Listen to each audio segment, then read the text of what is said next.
Amor à Camisola, seja muito bem-vindo. Quando lhe dizemos que neste programa tratamos todos os temas, é mesmo verdade. Mesmo aqueles que, se calhar, por vezes até podemos nem nos lembrar que existem, mas que podem ser para nós um pormenor, para outras pessoas um tema que faz toda a diferença. Aqui, hoje e neste programa, vamos falar-lhe de daltonismo e percebermos que implicações é que tem para quem anda no mundo do futebol. A Federação Portuguesa de Futebol associou-se à UEFA numa campanha que alerta para esta questão. Olá, estou aqui para falar sobre daltonismo. Na verdade, poucas pessoas se interessam pelo tema, porque haveriam de o fazer. Mas devíamos prestar atenção, especialmente no futebol. O daltonismo, ou deficiência de visão cromática, é a incapacidade de diferenciar algumas ou todas as cores. Aqui está um pouco de ciência. Vemos a cor através de 3 tipos de células nervosas, chamadas cones. Eles absorvem a luz vermelha, azul e verde, e juntos permitem-nos ver um arco-íris completo de cores. Mas no daltonismo, uma célula cônica não funciona adequadamente, ou de modo algum. Por isso, várias cores assumem a mesma aparência. Sabia que é uma das condições genéticas mais comuns do mundo? Aproximadamente 1 em cada 12 homens herda o daltonismo, mas apenas 1 em 200 mulheres o faz. Isso porque, geneticamente falando, está presente no cromossoma X. Cerca de 300 milhões de pessoas possuem algum tipo de daltonismo, o que equivale à população dos Estados Unidos. Mas foquemos-nos na Europa, onde há quase 34 milhões de daltónicos. O suficiente para encher um estádio quase 500 vezes. Dito de outra forma, num estádio com 70 mil pessoas, pelo menos 4.200 serão daltónicas. Portanto, ver uma equipa toda equipada de vermelho pode ser um grande problema. E não é apenas para os espectadores. O daltonismo pode afetar jogadores, dirigentes, voluntários, treinadores, árbitros. Mas será algo realmente importante? Bem, talvez não para si, mas pense no seguinte: existem centenas de milhares de clubes na Europa em atividade todas as semanas, milhares de equipamentos em movimento. Para quem tem daltonismo, são muitas possibilidades de conflitos de cores. São equipamentos, coletes, cones, bandeiras, marcações de linha, instalações, sinalética, merchandising, informações sobre bilhetes e até cobertura televisiva. É o suficiente para afastar muitos daltónicos do futebol. Mas não tem de ser assim. Se está ciente das implicações do daltonismo, pode, desde logo, ajudar a prevenir a ocorrência desses problemas. Tudo o que peço é que considere a cor ao escolher os seus equipamentos, o material desportivo, o seu estádio e até as informações. Não é nada de transcendente. É fácil. De facto, conhecer o problema e realizar pequenas mudanças podem fazer uma grande diferença na vida de pessoas como os seus filhos, amigos, jogadores ou adeptos. Sendo o jogo mais popular no mundo, o futebol pode ser a chave para influenciar outros desportos e a sociedade em geral. Agora, depois de tudo isto, como pode ficar indiferente e não fazer nada? Ora, nós queremos fazer a nossa parte, o Petit vai fazer a dele aqui connosco também e é embaixador também desta campanha da Federação Portuguesa de Futebol sobre o daltonismo. Petit, muito bem-vindo ao Amor à Camisola. Obrigado. E de que cor é a minha camisola, Petit? Há bocado disse uma cor, mas não confiei muito, verde. Pronto, portanto, atestamos que de facto há algum nível de daltonismo. Petit, é a cor de laranja, mas já me tinha explicado antes, já me tinha dito, são de facto as cores que costuma normalmente confundir. Como é que descobriu que tinha esta incapacidade para distinguir algumas cores? A partir dos 18 anos, quando comecei a namorar com a minha esposa, começava a ir ter com ela, pensava que ia bem vestido, bem combinado, mas depois chegava à beira dela e ela dizia-me que parecia um arco-íris. E eu dizia-lhe não, que estava a combinar só 2 cores, que ficava bem aquelas 2 cores.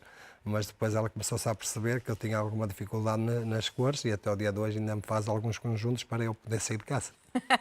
Mas primeiro, até perceberem que realmente não batia certo aquilo que dizia com aquilo que vestia, ainda demorou algum tempo, certo? Porque muitas vezes as pessoas há ali um momento difícil ainda de perceber que é daltónico. Sim, o meu irmão também o é. E muitas vezes brincámos, que íamos os dois juntos e a minha mulher também ia, e às vezes passava um carro, uma história verídica, que passou um Jeep e nós dissemos que era castanho e ela disse que era de outra cor e nós dissemos, não, somos 2 contra 1, por isso nós é que sabemos que aquela cor é mesmo castanho. Ela dizia que não, que era verde tropa, aqueles Jeeps mais antigos, mas tive alguma dificuldade, ela depois começou-me a ensinar algumas cores, mas continuo a ter porque são cores.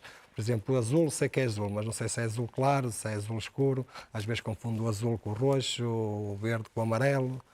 Em algumas cores, exatamente. Petit, isto parece um pequeno detalhe para muitos e para quem não é daltónico, muitas vezes as pessoas nem se lembram da questão do daltonismo, mas no caso do futebol, são muito poucos aqueles que assumem que são daltónicos, até porque aparentemente na cabeça das pessoas isso pode retirar qualidade, por exemplo, ao jogador ou ao treinador. Como é que consigo isso aconteceu? Sempre assumiu?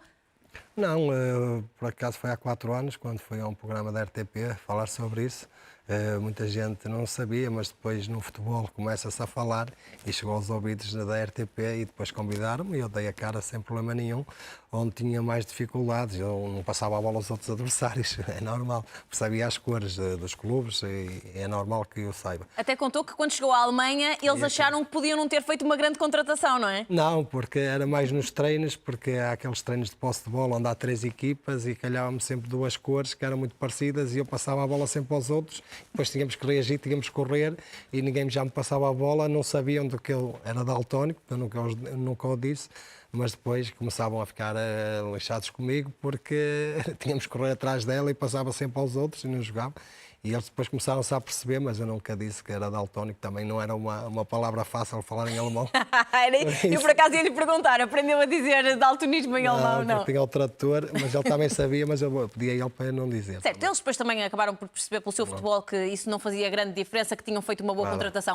Petit, relativamente à parte de treinador, também tem aí um ou outro episódio com os seus jogadores, não é? Dá-lhes os coletes para eles jogarem e depois como é que é? Ao início confundi-me um pouco porque dava-lhes os coletes e agora já aprendi um bocadinho, a experiência vai-nos também ensinando muitas coisas e às vezes dizia que era da bola, esses treinos de 3 equipas é onde complica mais, porque são 3 equipas com 3 cores diferentes e eu dizia que era do azul e era do roxo e confundia um pouco, davas a bola ao roxo e eles começavam a andar a vir comigo, entre aspas, não é?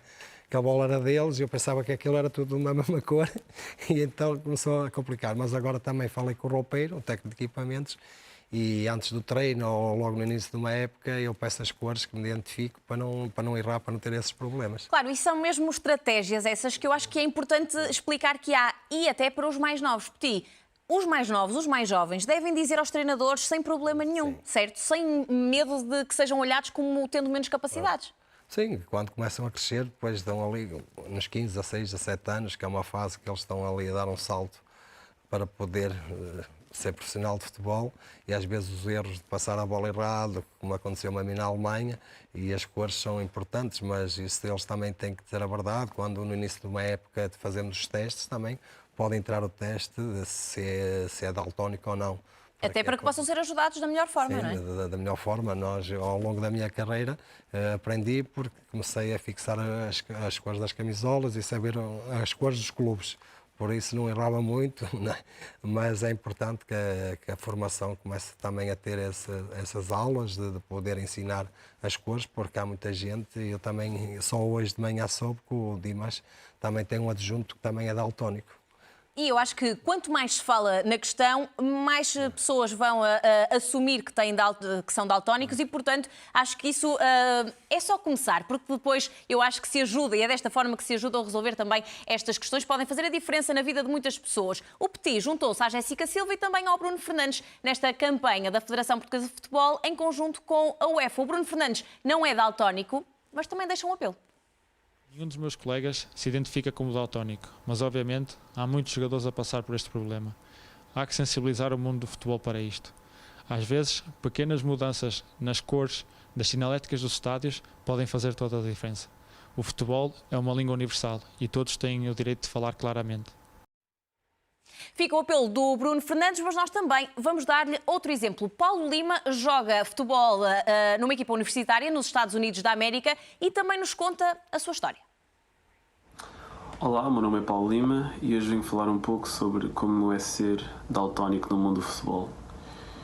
Eu descobri que era daltónico quando tinha 12, 13 anos, no 8º ano, e inicialmente não falei sobre isso com a minha equipa, nem com os meus treinadores, porque achei que era uma coisa normal. Mas quando atingi os 14, 15 anos, vi que estava a influenciar um pouco a minha performance desportiva, portanto tive que falar mesmo com os meus treinadores. Uma das maiores dificuldades que eu tive no futebol, sendo daltónico, foi claramente não conseguir distinguir os coletes no treino, que pode ser uma coisa ridícula para alguns, mas para mim dava 3, 4 segundos de atraso em relação aos meus outros colegas. Daí o porquê eu ter que falar mesmo com os meus treinadores, porque em certos exercícios, como uma simples posse de bola, em que se houvessem coletes amarelos e coletes verdes, eu não conseguia distinguir, tinha que olhar para a cara dos meus colegas e demorava mais 3 ou 4 segundos do que demoraria normalmente. Portanto, essa foi claramente uma das maiores dificuldades que eu tive como daltónico a jogar futebol. Em termos de equipamentos de jogo e cartões, nunca tive muitas essas dificuldades, mas também varia muito de pessoa para pessoa e de quais é que são as cores que se tem dificuldade em distinguir ou não. Por último, eu gostaria de aconselhar os clubes portugueses para fazerem testes aos seus jogadores, especialmente nas camadas de base, porque muitos dos jogadores jovens não têm noção do que estão a passar e depois, com base nos resultados que obtivessem, tinham que tomar medidas para tentar ajudar os seus jogadores da melhor forma, para eles conseguirem estar em pé de igualdade com os outros jogadores. Agradecer também ao Paulo Lima, que joga nos Providence Friars e que nos deixou este testemunho. Petit, estamos a caminhar para o final, mas de facto é importante mais uma vez deixar este apelo para que assumam as pessoas sem qualquer problema, sobretudo os jogadores, na formação, porque isto pode de facto ajudar a desbloquear muitas situações de pormenor que fazem a diferença. Sim, como o Paulo disse, é um aspecto positivo que tenham a coragem de falar com os seus treinadores, com os seus diretores na formação, porque logo aos 14, 15, 16 anos já se vai notando esse daltonismo. Por isso acredito que esta mensagem que estão a passar e que a Federação está de parabéns por esta iniciativa, que vai ajudar muitos jovens e que os faça crescer e que se ponham em pé de igualdade com os outros também. Tim, muito obrigada por ter estado neste Amor à Camisola, por falar sem qualquer problema desta questão do daltonismo e assim estamos a ajudar certamente muitas pessoas que estão lá em casa e são muitas cá e pelo mundo fora que certamente assim poderão fazer um percurso diferente, se calhar mais leve e mais tranquilo. Sim. Muito obrigada. Nós vamos fechar este Amor à Camisola, independentemente da cor da camisola. Nós agradecemos é que esteja desse lado na nossa companhia, continue na companhia do Canal 11.